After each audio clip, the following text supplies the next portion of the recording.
Chapter 8. Beware. Deeply mystified, Anthony Parker followed the old man from the dressing room. Penny could not be left behind. Abandoning Miss Harmon to the care of her maid, she quickly followed. "Well, what did you find?" Mr. Parker asked again as he went down the stairway with Hank. "I don't rightly know, sir. It's something mighty queer like on the wall." The old man guided Penny and her father out the rear door of the theater into the dark alley. Mr. Parker glanced sharply up and down, but there was no one in sight. "Nothing seems amiss," he remarked. "Follow me," Hank ordered in a shaky voice, switching on his flashlight. "Careful where you step. The alley is full of old bottles and broken glass." He led Penny and her father to the rear wall of the theater building, only a few feet from the low window. "What seems to be wrong?" Mr. Parker asked impatiently. He did not like the old man's secretive actions. Hank flashed the beam of light on the wall near the window. In the bright circle, a black silhouette, perhaps 5 inches in diameter, became discernible. Clearly, it was a sinister figure in either dark ink or paint meant to represent a witch. "My word, what is that?" Mr. Parker demanded. "The figure is a duplicate of the witch doll Miss Harmon received," exclaimed Penny. "I thought it would give you a start like it did me," declared Hank. "And see this, sir?" He lowered his flashlight beam so that it illuminated a space directly below the figure of the witch. Beneath the picture in large bold letters appeared the printed message, "H. Beware." "Why, it's a warning," gasped Penny. "Dad, do you suppose the letters H stand for Helene Harmon?" "No, of course not," he answered gruffly, but Penny thought his voice lacked conviction. "It's mighty queer, sir," Hank muttered. "I know for a fact this drawing wasn't here on the wall before tonight." "How can you be so sure?" asked Mr. Parker. "Why, I walk through this here alley every day. I'd have noticed the picture if it had been on the wall." Penny rubbed an exploratory finger over the drawing and ruefully held it up for her father to see. "Wet paint." "He is right, Dad. The picture was drawn on the wall only a few minutes ago. Look at my finger." Did you see anyone in the alley when you came out of the theater?" Mr. Parker asked the old man. "No, sir, but I thought maybe I heard someone running down the far end of the alley. I couldn't be sure." "Let me have your flashlight a minute." Mr. Parker took the light and directed the beam over the ground near the window. In the moist earth, several large footprints were visible. "Those prints were made by a man, not a boy," Mr. Parker declared, comparing the size of his own shoe. "This is evidently the work of a crank or a practical joker." "Dad, Miss Harmon must have seen the person silhouetted against the window." Penny reminded him she was terrified because the shadow seemed so grotesque. "I judge Miss Harmon is a woman easily upset," replied Mr. Parker dryly. "Now, there's no need for her to hear about this. A little soap and water will take care of the witch." "I get you, sir," said Hank. "I'll bring a bucket of suds right away." "Listen," Penny warned in an undertone. "Someone's coming." Before they could move away from the window, Miss Harmon's voice broke upon their ears. "Are you here?" she called anxiously. Supported by Felice, the dancer came into the circle of light. Mr. Parker snapped off the flash beam so that she would not see the sinister object on the wall. "You never should have come out here," he said in a stern tone. "I had to learn what was wrong." "We found a few footprints," Mr. Parker said carefully. "Nothing worth worrying about. You may see for yourself that the alley is quite deserted." Miss Harmon appeared satisfied and started to turn away. However, just at that moment, Felice, who had crowded close to the wall, gave a shriek of terror. "Mercy upon us, what is this?" she cried. "It's something painted on the building." Miss Harmon went quickly to the wall, trying to distinguish the object which had drawn the maid's attention. "You have very keen eyes, Felice," Mr. Parker observed, switching on the light. "Why, it looks like an old witch," Miss Harmon murmured in awe. "That's what it is," cried Felice. "And there's something printed under the picture. H, beware, Miss Harmon read aloud. Why, it's a warning intended for me. Didn't I tell you it was a mistake to keep that evil-looking doll? Exclaimed Felice with a smug satisfaction. I wish now that I had never seen the doll, Miss Harmon shuddered. This warning frightens me. I would not consider it as a warning, declared Mr. Parker. I fail to see that the drawing on the wall has any connection with you or your witch dance. But those initials, H.H., aren't you rather imaginative to assume that they stand for your name, Miss Harmon? Why not toss that witch doll into a convenient garbage can and forget about it? The doll cannot be given away, reminded Felice. The card said... Bosh, snapped Mr. Parker. Take my advice, Miss Harmon, and forget all this nonsense. That's exactly what it is. Nonsense. And what about the lovely dance which I created? Why, keep it in the act, of course. I'll see that you get a good write-up in the theater column of the Star. Oh, that's very kind of you, Miss Harmon beamed. Mr. Parker turned towards Felice. You never should have allowed Miss Harmon to come out here in the cold night air, he said sternly. Take her back at once and put her to bed, or she'll be in no condition to dance again. Such a nice old tyrant, Miss Harmon laughed. But I shall take your advice. Mr. Parker, good evening. Clinging to Felice's arm, she moved painfully away. When the two women had vanished beyond the corner of the building, Mr. Parker added in an undertone, I wish I had given her another piece of advice. She should get rid of that worthless maid.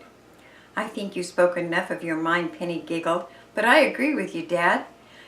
If it hadn't been for Felice, Miss Harmon never would have noticed that strange warning. Mr. Parker nodded, and turning to Hank, said briefly, even if she has seen the drawing, I believe I'd get it off the wall anyway. Yes, sir, replied the old man respectfully. I'll take care of it right away. Remarking that the hour was late, Mr. Parker escorted his daughter to the waiting car, and when they were speeding towards home, Penny mischievously inquired if he meant to publish anything about the witch doll warning in the Star. Certainly not, Penny. The entire affair is ridiculous. It occurred to me just now that all this witch business may have been done as a publicity stunt. Newspaper owners are too suspicious, Penny said teasingly. I can't believe Miss Harmon would risk breaking her neck just to get a line or two in the paper. No, the accident seemed genuine enough, and I like Miss Harmon, although she seemed rather frivolous. The thing which struck me was how quickly Felice discovered that picture on the wall. Yes, she went right for it, Dad, just as if she knew where to look. Of course, we may have imagined that part. The drawing undoubtedly was a work of some crank. I think I know who sent that witch doll to Miss Harmon, Penny revealed. You do? Yes, it came from Nellie Marble's doll shop, but when I questioned Nellie about it, she wouldn't answer. Is the girl the type who would enjoy playing a practical joke? Absolutely not. Nellie is as serious as a monk. Then perhaps you're mistaken. I don't think so, Dad. I suppose you'll laugh, but I can't help feeling that there is something sinister about the entire affair. Sinister is a strong word to use, Mr. Parker smiled. No, Penny, in the absence of any real proof, I refuse to take your witch dolls seriously. During the remainder of the ride, he made a point of discussing diverse subjects, but Penny noticed that her father seemed rather moody. She decided he was giving more thought to the event of the evening than he would have her believe. True to his promise, Mr. Parker awarded Miss Harmon considerable space in the theater column of the Star, praising her witch dance highly.